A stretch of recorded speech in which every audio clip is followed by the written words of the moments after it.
After a sombre start to the week on this side of the Atlantic, as Her Majesty Queen Elizabeth II's funeral takes place on Monday the 19th of September, market attentions will switch to the other side of the pond.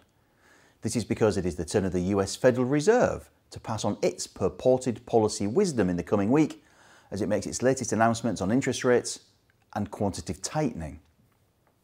Federal Reserve Chair Jay Powell will announce the Federal Open Markets Committee's decision on Wednesday the 21st of September. The US Central Bank has already pushed through 4 rate hikes in 2022, and in doing so the Fed funds rate has been taken from its record low of 0.25% to 2.5%, and that's the highest level since July 2019. Moreover, the Fed has accelerated its pace of movement as inflation has gone faster and higher than it's expected. The first rise was a quarter point, the second a half, and the last 2 were 3/4 point hikes. This time around, as I sit here, the market's currently putting a 14% chance on a half percentage point increase to 3% and an 86% chance on another 3/4 point rise to 3.25. Either move would take the Fed funds rate to its highest mark since the first quarter of 2008, when the US Central Bank was frantically slashing borrowing costs in an ultimately futile attempt to stave off the great financial crisis.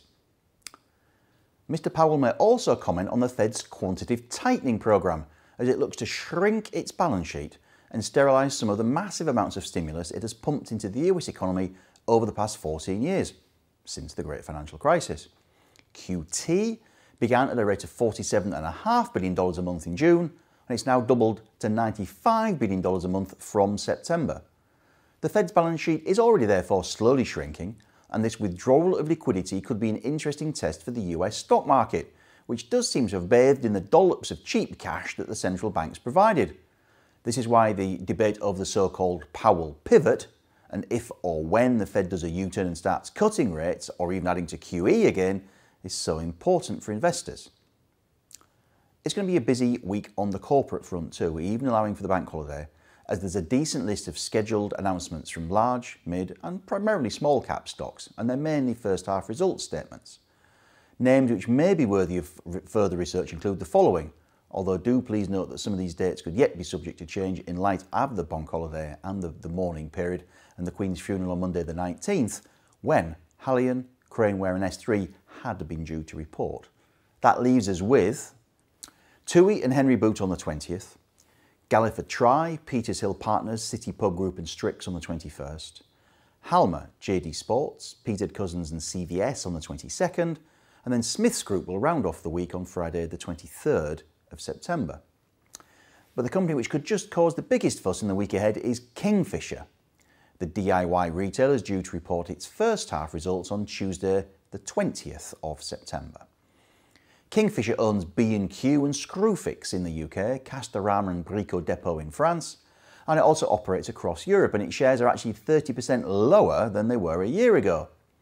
Worries over the cost of living crisis and its impact on consumer spending are key issues here, especially as rival Wickes flagged back in July that it has seen a softening in the DIY market in the UK as the home improvement boom that we saw during the pandemic started to slow down.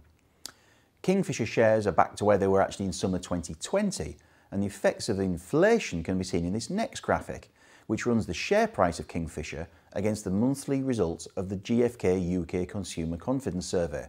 Now, the past is no guarantee for the future, but at least perhaps we can say one thing, which is maybe things can't get much worse. Now, Kingfisher hasn't said much since March's full year results for the 12 months to January 2022, and they'd actually revealed record sales and record profits for the company. All we've had since then is May's first quarter update, which revealed a 5.4% like-for-like drop in sales against a very tough base for comparison, and a repeat of boss Thierry Garnier's forecast that adjusted pre-tax profit would come in at around £770 million, and also a new £300 million share buyback programme, which has been done in 4 tranches of £75 million apiece, and the second leg began in July. When it comes to its interim figures, analysts will home in on 4 specific data points. The first is sales.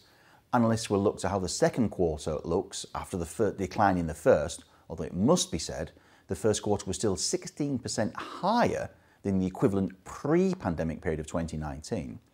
According to Kingfisher's own website, analysts are looking for a group-wide 3.9% like-for-like drop in group sales for the first half, so that implies a lower decline in Q2 than Q1. Analysts will also look for any guidance for the second half. Secondly, analysts will then delve into the geographic sales trends. Revenues in the UK and Ireland region and France were down in the first quarter, but they were up in Poland and Romania, and e-commerce continued to represent an ever greater proportion of total sales. Attention will then switch to adjusted pre-tax profit. Monsieur Garnier's stay for the full year of £770 million implies a drop from last year's £949 million, and analysts looking for £755 million for the whole year, a bit lower actually than the boss's forecast. The first half figure of a year ago, well, that was £669 million, and the consensus forecast for this half is £475 million, again according to Kingfisher's own investor relations website. And the last figure that will come under scrutiny will be the dividend. Kingfisher declared a first half payment last year of 3.8 pence a share, on its way to a full year distribution of 12.4p. The current consensus forecast from analysts is looking for a broadly unchanged full year payment. Shareholders and analysts will then look for an update on the Powered by Kingfisher programme and the financial priorities outlined by Monsieur Garnier's chief executive as part of the plan. And they are, just by way of reminder, sales growth faster than the overall market, profit growth initially in line with and then faster than sales growth, and strong free cash flow. I hope that you and your families are all in good health and good spirits. Thank you for watching, and I look forward to seeing you again next time.